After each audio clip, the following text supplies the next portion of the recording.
আসসালামু আলাইকুম বন্ধুরা, সবাই কেমন আছেন? আশা করি সবাই ভালো আছেন। আর আজকে আমরা বের হয়েছি মহিমাগঞ্জ থেকে রংপুর পীরগাছা ট্রেন ভ্রমণে। আর এই ভ্লগে তোমাদের পুরো পথযাত্রা দেখাবো, কেমন লাগে লোকাল ট্রেন ভ্রমণ করা, ট্রেনের পরিবেশ কেমন আর ভ্রমণের আনন্দ কেমন। এখন আমরা আছি মহিমাগঞ্জ স্টেশন, আর এখান থেকে আমাদের ট্রেন যাত্রা শুরু হবে। এখানে অনেক মানুষ ট্রেনের জন্য অপেক্ষা করছে। গ্রামের ছোট স্টেশন হলেও একদম জমজমাট পরিবেশ। ট্রেন আসতে এখন অনেক সময় বাকি, তাই আমরা এদিকে ওইদিকে একটু ঘুরে ছবি তুলতেছিলাম। ছবি তোলা শেষ করে আমরা চলে আসলাম টিকিট কাউন্টার। অবশেষে আমরা টিকিট কেটে ফেললাম, আর এই হলো আমাদের ট্রেনের টিকিট। টিকিট কাটা শেষ করে আবার আমরা ট্রেনের জন্য অপেক্ষা করতে থাকলাম স্টেশনে। অবশেষে আমাদের ট্রেন চলে আসছে, আর এখন আমরা উঠবো ট্রেনে। পাবো কিনা জানি না, তবে ভ্রমণের মজা তো সিটে না, পুরো যাত্রায়। অবশেষে আমি ট্রেনে উঠে পড়লাম, আর আমি ট্রেনে ওঠার পর আমার বন্ধুরাও এক এক করে ট্রেনে ওঠা শুরু করে দিল। আর শিহাবও জীবন ভিডিও করতে করতে ট্রেনে উঠলো, কারণ ওদের ফেসবুক পেজ আছে, আর পেজের জন্য ওরা ভিডিও করতেছে। যদি কেউ ওদেরকে চিনে থাকেন তাহলে অবশ্যই কমেন্ট করে জানাবেন। আলহামদুলিল্লাহ অবশেষে ট্রেনে উঠে পড়লাম। সবার মুখে হাসি, চারপাশে সবাই গল্প করছে, কেউ জানালা দিয়ে বাইরে তাকাচ্ছে। এই যেন একটা অন্যরকম ফিল। ট্রেন ধীরে ধীরে চলা শুরু করলো। জানাল বাইরে গ্রামের দৃশ্যগুলো একের পর এক চলে যাচ্ছে। মনে হচ্ছে শহরের ভিড় থেকে একটু দূরে একদম মুক্ত বাতাসে চলে এসেছে। ট্রেনের জানালা দিয়ে বাইরের দৃশ্যটা ছিল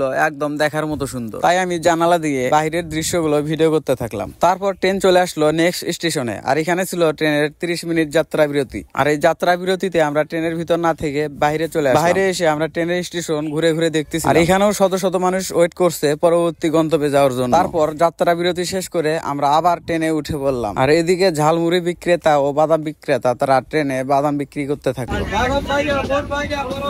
আর এদিকে অন্য একটি কাকা ট্রেনের ভিতরে ঢোল বাজিয়ে গান বলে সবাইকে আনন্দ দিতে থাকে।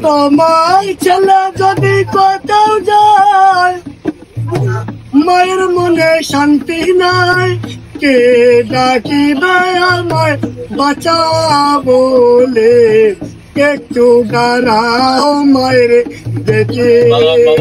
চাচার গানটা ছিল সেই রকম সুন্দর। যদি গানটা ভালো লাগে তাহলে অবশ্যই কমেন্টে বলবেন। আর গান শেষ হতে হতেই আমরা চলে আসলাম আমাদের গন্তব্যে। অবশেষে ট্রেন থেকে আমরা নেমে পড়লাম, আর ট্রেন থেকে নেমে আমরা ট্রেনকে বিদায় দিয়ে দিলাম। তো বন্ধুরা, আজকের ভিডিওটা এখানেই শেষ করব। ভিডিওটা যদি আপনাদের ভালো লাগে তাহলে অবশ্যই আমার ফেসবুক পেজটি ফলো করে দিবেন। আর যদি ভিডিওটি ভালো না লাগে তাহলে সেটা কমেন্টে বলবেন। সবাই ভালো থাকবেন, সুস্থ থাকবেন। আসসালামু আলাইকুম।